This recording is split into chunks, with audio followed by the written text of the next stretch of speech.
Assalamu alaikum.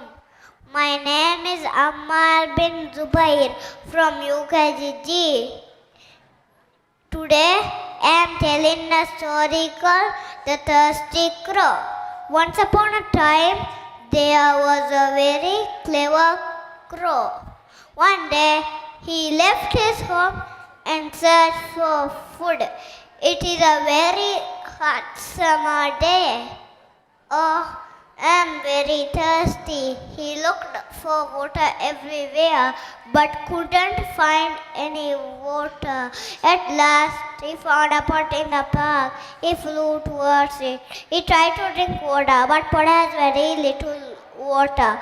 He thought for a while. I have an excellent idea. He started picking up the stones one by one and put them into the pot. He realized the water level rising. Crow, repeat this till the water grows up. Soon the water came up. Crow drank water happily and flew away.